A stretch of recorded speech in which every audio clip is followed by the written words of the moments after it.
In a letter written from Athens to a friend of his at Rome, Aulus Gellius remarked that he was now writing for the third time, tertium. The addressee, in what looks like a tactful attempt to correct Gellius's error, replied to ask him why he had written tertium instead of tertio, for the friend had it on the good authority of a contemporary scholar and 2 Republican historians that tertio was the proper form. If the friend thought this challenge would embarrass Gellius, he was mistaken. Gellius retorted with a quotation from an even weightier authority, Varro, who showed that Gellius had, in fact, used tertium correctly. And he went on to elucidate the Varro passage by quoting from another Republican intellectual, Marcus Tullius Tiro, the freedman and secretary of Cicero. This is passage 1 on the handout. In the passage of Tiro quoted by Gellius, Tiro relates that Pompey wrestled with the same problem when dedicating his theater in the 50s BC. In planning out the inscription, celebrating his illustrious achievements, Pompey was anxious about whether to write consul tertium or consul tertio. He painstakingly referred the question to the leading intellectuals of the city, but they could not agree on the correct form. In desperation, Pompey delegated the decision to Cicero, but Cicero too was nervous. For whichever form he chose would be perceived as an insult to those who had recommended the alternative. Finally, Cicero hit on a solution that could not possibly give offense and suggested writing the abbreviation tert. The passage is typical of Gellius's interests and method in the Attic, where he and his fellow antiquarians deploy Republican authorities against each other like cards in a game of bridge. Here, as so often, Varro's auctoritas is the trump suit, and thus Gellius wins the hand. In the Republican anecdote related by Tiro, the stakes are somewhat different. Pompey, one would have thought, doesn't have to ask anyone's opinion on matters of philology. His ability to inscribe whatever he wants on the theater is the direct result of his personal achievement and aristocratic status, to which the theater itself is a monument. In fact, however, Pompey takes the opinions of the doctissimi extremely seriously.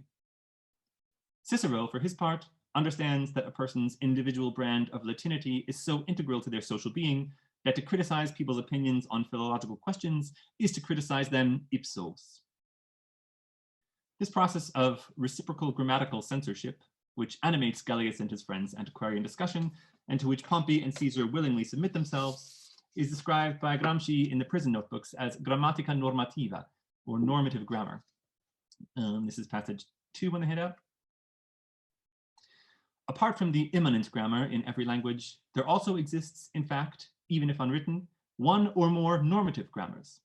It is constituted by reciprocal control, reciprocal instruction, and reciprocal censorship, and manifests itself in the questions, what do you mean? What are you trying to say? Explain yourself better, etc., in parody and teasing, etc. This entire complex of actions and reactions combines to determine a grammatical conformism, that is, to establish norms or judgments of correctness and incorrectness, etc. This passage is from Notebook 29, which is subtitled Notes for an Introduction to the Study of Grammar. But the nature and social function of language is a recurring topic throughout the notebooks. Recent scholarship, particularly by Peter Ives and Alessandro Carlucci, has seen Gramsci's theory of language as integral to and inseparable from his ideas on hegemony, Italian history, and the social activity of intellectuals. For Gramsci, language not only represents the most significant vehicle by which a dominant ideology is disseminated, but also itself constitutes a crucial part of the dominant ideology. At the same time, language problems inform his interpretation of Italian history. 2 moments in particular stand out in Gramsci's discussions. The first was the growing status of a literary vernacular in the medieval period, as exemplified by Dante's pamphlet De Vulgari Eloquentia. That text, in Gramsci's view, was, quote, a reaction on the part of intellectuals to the breakdown of political unity which had existed in Italy under the name of an equilibrium of Italian states. It represents the attempt, in part remarkably successful, to conserve and thereby reinforce a unitary intellectual class, end quote. That's from Notebook 12. Thus, Gramsci sees the humanistic revival as simultaneously progressive and reactionary. Progressive because the rediscovery of ancient texts opened up new horizons and perspectives. Reactionary because the renewed interest in Latin once again seduced Italian intellectuals towards a Latinate cosmopolitanism and undid the progress that had been made towards national vernacular unity. The second epoch-making linguistic historical moment that looms large throughout Gramsci's notebooks was the standardization and normative imposition of the Tuscan dialect as the language of the newly unified Italy during the Risorgimento, thanks in large part to the efforts of Alessandro Manzoni.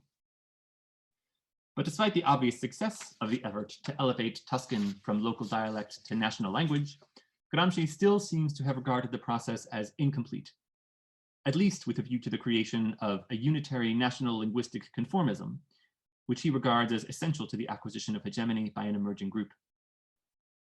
In Notebook 3, Gramsci writes, quote, "The language of the people is still dialect, augmented by an Italianizing jargon. Manzoni rinsed his personal Lombardian lexicon in the river Arno, that is in Tuscan, less so his morphology, and his syntax not at all." Perhaps this seems like an exaggeration. Obviously, Gramsci isn't arguing that fascism would never have taken hold in the 20th century if Lombardians after the Risorgimento had been better able to imitate Florentine syntax. Rather, the strength of Gramsci's argument and its usefulness for approaching the last century of the Roman Republic is its attempt to understand grammatical prescriptivism as a cultural and intellectual phenomenon not parallel to, but intertwined with, the struggle of social groups to retain or acquire hegemony. Perhaps it is not a coincidence that at precisely the moment when the Republican political system spirals out of control, normative grammars attempting to regularize and codify the Latin language proliferate. How else to explain the surprising fact that in 54 BC, having just finished giving judgments on the circuit courts in Cisalpine Gaul, while hurrying back across the Alps to rejoin his army, Julius Caesar found time to write 2 books on the theory of linguistic analogy. In the time remaining, I don't propose to make any definitive claims about the efficacy of normative grammars as a means of preventing or accelerating hegemonic shifts. Rather, I hope to show that Gramsci's theories on the social function of normative grammar, and more broadly, the culturally ordering role of intellectuals, can open up useful perspectives on certain moments in Roman history. First, I'll briefly outline an interpretation of Gramsci's concept of normative grammar. Next, I'll sketch the context of grammatical studies at Rome through the lens of Gramsci's theory of organic and traditional intellectuals. And finally, if time remains, I'll discuss some passages from a trio of late Republican normative grammars: Cicero's De Oratore, Caesar's De Analogia, and Varro's De Lingua Latina. In Notebook 29, Gramsci writes, quote, "Written normative grammar is always a choice, a cultural direction, and therefore always an act of cultural national politics." End quote. Debates on what he called the question of language were symptoms that power relations were being renegotiated. This is because every social group, first of all, needs to develop its own collective language if its organic intellectuals are to articulate a coherent philosophy. The group's ability to rise to or remain in power is proportional to the success with which it normatively imposes its own language, its own grammar, on society as a whole. Thus, normative grammar serves a unifying function, first within a given social stratum, then between the dominant and subordinate groups. However, to achieve, quote, "unitary national linguistic conformism," end quote, the normative grammar needs to some extent to overpower the polyphony of individual spontaneous grammars, for there are as many of these as there are speakers of a language. Quod homines tot grammaticae. All that is based on passages 3 to 4 on the handout, 3 to 5. Gramsci's distinction between spontaneous and normative grammars, then, has something in common with Varro's distinction between voluntary and natural declinatio. This is 6 on the handout. Like Gramsci, Varro allows that every individual's language use displays personal idiosyncrasies. This is their voluntary or spontaneous grammar. By contrast, natural declinatio is normatively imposed by common consent, a communi consensu. In fact, in Book 8 of the De Lingua Latina, Varro's presentation of the unitary populace as the arbiter of usage looks very much like a society onto which a unitary national linguistic conformism has successfully been imposed. This is handout 7. Varro says, "The populace is subject to its own power. Individuals are subject to it. Therefore, just as every person should correct their own usage, consuetudo, if it is bad, so the populace should correct its own. I am not the master of the populace's usage, but it is the master of mine. As a helmsman should obey reason, ratio, and everyone on the ship should obey the helmsman, so the populace should obey reason, and we individuals should obey the populace." Let us now turn to a consideration of the study of Grammatica in Republican Rome as a Gramscian intellectual phenomenon. Caution is required here. Gramsci's writings on intellectuals are often unsystematic and sometimes contradictory, and any attempt to distill a general theory from the notebooks must be taken with a grain of salt. But Margaret King has, in my view, done a convincing job of synthesizing some of the major threads, and I'm guided by her interpretation in what follows. Central to Gramsci's theory is this distinction between traditional and organic intellectuals. Traditional intellectuals are more or less intellectuals in our everyday sense: journalists, teachers, scholars, artists, and so on. These people may think themselves detached critical observers, but they are in fact integral participants in the social process, for their expertise is co-opted and exploited by the dominant social group, whose advocates and mouthpieces they become. In Notebook 12, Gramsci writes, quote, "One of the most important characteristics of any group that is developing towards dominance is its struggle to assimilate and to conquer ideologically the traditional intellectuals," end quote. By contrast, organic intellectuals are those who develop organically within every social group, and whose function is to represent the group's interests. The dominant group is generally the one most successful at fusing its own organic intellectuals with the traditional intellectuals in order to disseminate its own ideology and oppose it on society as a whole. This is the synopsis by Margaret King, and this is also her graph. The traditional intellectuals have been expropriated by the social process and have become absorbed into its structure through the mediation of the organic intellectuals. It is through this process of fusion that the world conception of a given social group becomes translated into philosophy or art and becomes the shared worldview of that segment of the intelligentsia to which it is wedded. This, I would say, is an exact description of the way the massive influx to Rome of free and enslaved Greek-speaking intellectuals in the 2nd and 1st century BC brought about an expansion and reorganization of the ideology of the Roman elite. Consider one example: the consummate traditional intellectual of the Republic. And again, by traditional, I mean not organic, i.e. not a member of the dominant class of whose worldview he became the exponent. The consummate traditional intellectual of the Republic is Ennius. Born in Calabria, trilingual, he was taken to Rome by Cato the Elder, where he lived in relative poverty on the Aventine, earning his living as a grammaticus in both Greek and Latin. He was absorbed into the Roman civitas in 184 BC, when he became a citizen. And he was absorbed into the cultural milieu of the organic intellectuals of the ruling class. He celebrated Africanus Major in the Scipio. He celebrated Marcus Fulvius Nobilior in the Ambracia. But his greatest achievement was surely the Annales. This poem did everything it was supposed to do. It broadcast, or irradiated, to use Gramsci's term, the ethos and the worldview of an aristocratic stratum, particularly in the final books, of which Marcus Fulvius Nobilior was the star. Yet, it presented this worldview of the ruling class as if it were the universal worldview of a collective res romana which had spontaneously consented to it. Moribus antiquis restat romana verisque. And all this was filtered through the professionalized Hellenic literary expertise which only a semi-Graecus like Ennius could command. Now let us turn to the Roman grammarians.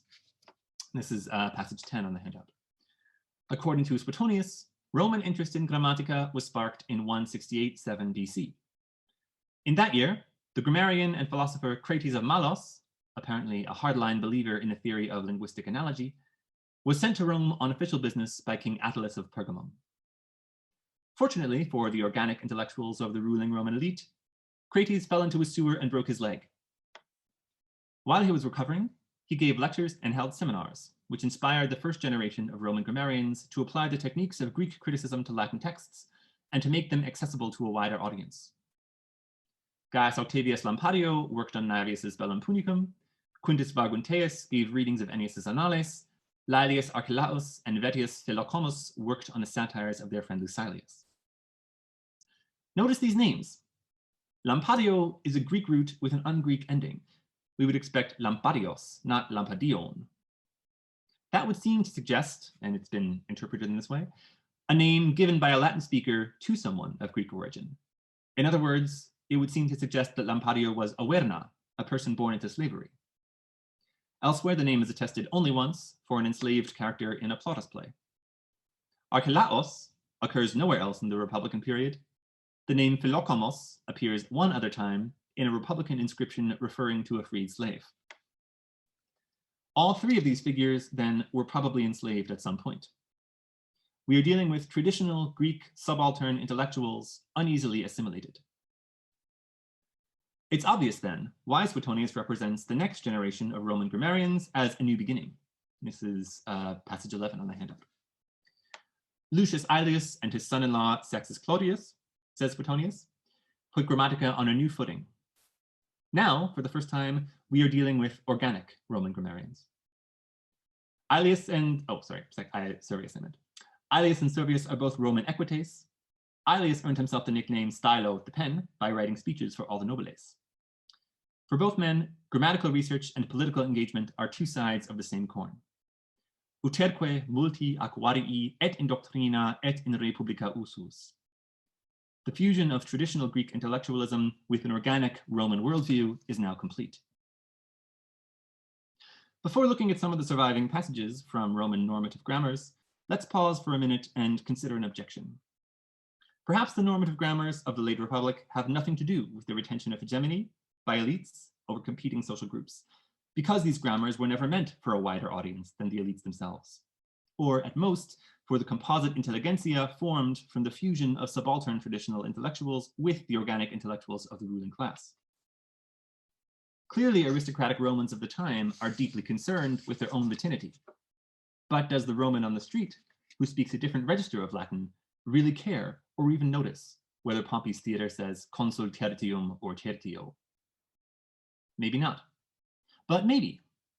For there was one field of activity in which Latinity was connected to the operation of the state in a way that required a measure of consent from all strata of society, namely forensic oratory.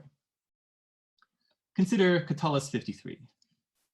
Here the speaker describes watching his friend, the orator and poet Gaius Licinius Calvus, prosecuting a court case against Publius Vatinius, who stood accused of bribing his way into the praetorship. Cicero was speaking for the defense. The poem goes, I laughed at somebody from the Corona, the crowd of spectators that gathered to watch a trial, the other day. While my friend Calvus was wonderfully elucidating the charges against Vatinius, the man threw up his hands in admiration and said, Di magni salaputium desertum. Great God, that pipsqueak sure can talk. I think it's safe to say this spectator is not a member of the ruling class.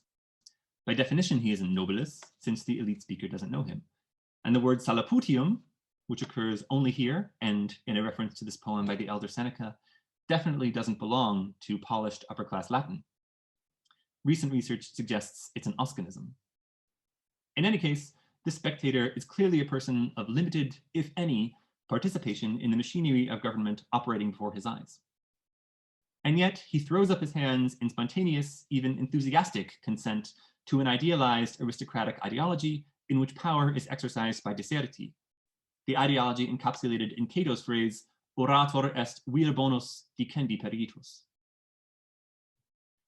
The connection between clean Latinity and oratorical, therefore political power is, of course, a part of the ideological work that these texts are performing.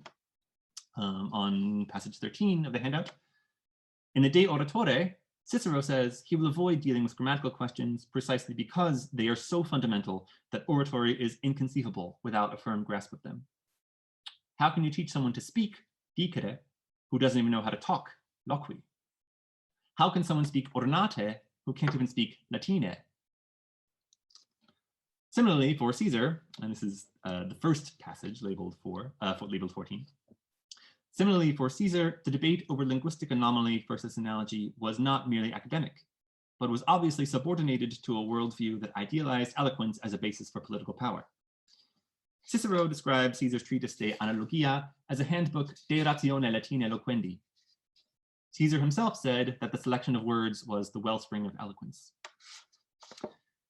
There's one final question I'd like to raise, even if there isn't time to answer it.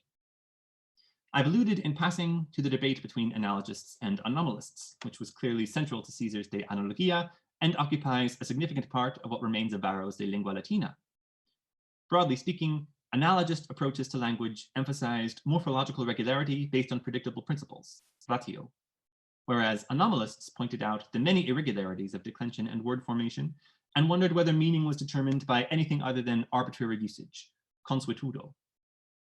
Obviously, within either of these broad camps, there was plenty of room for disagreement, particularly among the analogists. Some took a descriptive approach, acknowledging that common usage required occasionally deviating from rational norms, while other analogists, including Crates of Malos, were aggressively prescriptive and advocated correcting unpredictable forms even if the result was jarring to the ear. What, then, did this particular debate have to do with the social function of Grammatica normativa? Patrick Sinclair has argued that Caesar's De Analogia was in some ways a populist project. Sinclair sees the move towards analogy as a means to standardize the exclusive and arbitrary dialect of the Roman upper class, making it more regular and therefore easier to master by up-and-coming provincials on whose support Caesar could count. There are many reasons to doubt this, especially since the fragments of the De Analogia hardly give the impression that Caesar really was standardizing the language at all. It's true that he rejected, as being contrary to natura, grammatical plurals for singular concepts, like quadrigae, or for collective nouns, like harenae. But his innovation cannot have been too radical, for in a fragment quoted by Gellius, and this is the second passage labeled 15, in a fragment quoted by Gellius, he said to steer clear of unusual words as you would avoid a rock in the sea. Clearly then, Caesar's De Analogia had respect for consuetudo. But whose consuetudo? Despite Varro's own seafaring metaphor of the unitary populace as pilot, which aligns well with Gramsci's ideal of linguistic conformism, Gramsci, of course, recognized that in reality, one society speaks innumerable languages. Hence the emphasis in the grammatical texts of the late Republic on the distinction between good and bad consuetudines. In 17 on the handout, Cicero praises Caesar for applying ratio to his oratory in such a way that he improved vitiosa and corrupta consuetudo, replacing it with pura et incorrupta. Similar distinctions abound in Book 9 of De Lingua Latina. This is the part of the text in which Varro is sympathizing with the analogists. Still, he says, even an analogist has nothing against following consuetudo, provided it is the right consuetudo, not the depraved kind. For there is, in fact, ratio in following the usage you ought to follow. Varro's analogist voice, however, is not an inflexible traditionalist. In the final passage on a handout, he recognizes the inevitability, indeed the benefit, of renovating language. Moreover, in what seems to me a very Gramscian expression, linguistic innovation is parallel to innovations in the cultural and even the legal spheres. Therefore, verbum quod novum et ratione introductum quo minus recipiamus vitare non debemus. We should not shrink from adopting a new word, even one introduced by a normative principle. And yet, the sentence I have just read raises and leaves unanswered one of the questions most significant to the interpretation of the De Lingua Latina. Appropriately, it is simultaneously a question of declinatio and a question of cultural national politics, and it concerns the first-person plurals recipiamus and debemus. Does the we really embrace the common consent, the communis consensus of the populace, of whose speech Varro says that he is not the master, but rather the populace is the master of his? Or are we witnessing what Edward Herman and Noam Chomsky might call the manufacturing of consensus, by a text that presents a partisan system in service of the interests of the ruling class in the unimpeachable guise of natura? In a word, who exactly is meant by the grammarian's we? I'll stop there. Thanks very much.